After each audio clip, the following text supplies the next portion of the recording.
নমস্কার বন্ধুরা, আজকে আবার একটা নতুন রেসিপি নিয়ে চলে এসেছি। আজকে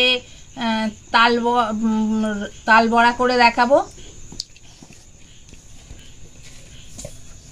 আটা নিয়ে নিয়েছি, মৌরি দিয়ে দেব। মৌরিটা দিলে কি হবে, মুখে যখন পড়বে খেতে খুব ভালো লাগবে। স্বাদ অনুযায়ী লবণ দিয়ে দেব। তা এবার আমি তালটা দিয়ে দেব। এতে কিন্তু মিষ্টি দেব না, যেহেতু রসবড়া করব, চিনির শিরায় ফেলবো, ওই জন্য শুধু তাল দিয়ে মেখে নেব।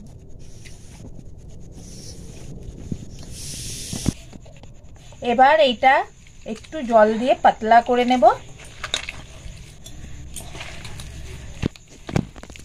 এটা ভালো করে কিন্তু ফেটাতে হবে, যত ভালো ফেটাবেন তত ভালো এটা ফুলবে। গুড় দিয়ে দিয়েছি, মিষ্টিটা যে যেমন খাবেন সেই অনুযায়ী গুড় দেবেন। মাখাটাই হচ্ছে আসল, যত ভালো মাখবেন তত ভালো জিনিসটা ফুলবে আর ভেতরটাও ফাঁপা হবে, খেতেও ভালো লাগবে। এই যে মাখাটা আমি আধ ঘন্টা রেখে দিয়েছিলাম, এবার ফুলুরিগুলো ভেজে নেব। তাল ফুলুরিগুলো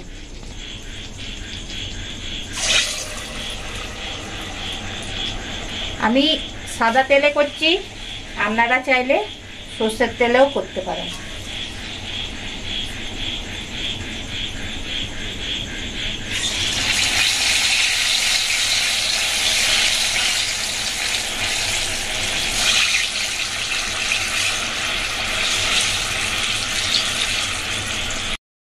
হয়ে গেছে, এবার তুলে নেবে। এরকম লাল লাল করে ভাজলে তবে বেশ অনেক দিন রাখা যাবে।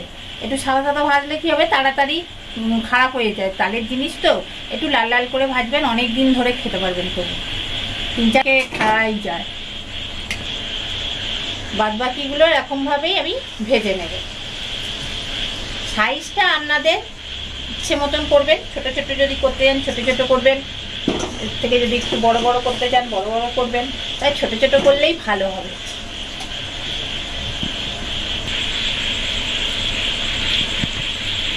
জোড়া আঁচে ভাজবেন না, খুব মাঝামাঝি রাখবেন আঁচটা, খুব আস্তেও না আবার খুব জোরেও না, মাঝামাঝি থাকবে আঁচটা, সেই আঁচেই ভাজবেন। নাহলে দেখবেন ভেতরটা কাঁচা থেকে যাবে, ওপরটা লাল হয়ে যাবে বেশি জোরে আঁচে ভাজলে। ওই জন্য মাঝামাঝি রাখবেন। হ্যাঁ, এটা একটু সময় ধরেই ভাজতে হয় এইসব জিনিস। এই দেখুন আমার বড়াগুলো ভাজা হয়ে গেছে, তাল বড়াগুলো। এরকমভাবেই আপনারা বাড়িতে তৈরি করে খাবেন, দেখবেন খুব ভালো হবে আর ফাঁপাও হবে। বেশি করে ফেটাবেন, এরকম করে করবেন কলা দিয়ে, বেশ খেতেও ভালো লাগবে। আর আমার চ্যানেলটা বেশি করে দেখবেন, সাবস্ক্রাইব করবেন, শেয়ার করবেন, লাইক করবেন, কমেন্টস বক্সে অতি অবশ্যই কমেন্টস করে জানাবেন আজকের ভিডিওটা আপনাদের কেমন লাগলো। নমস্কার।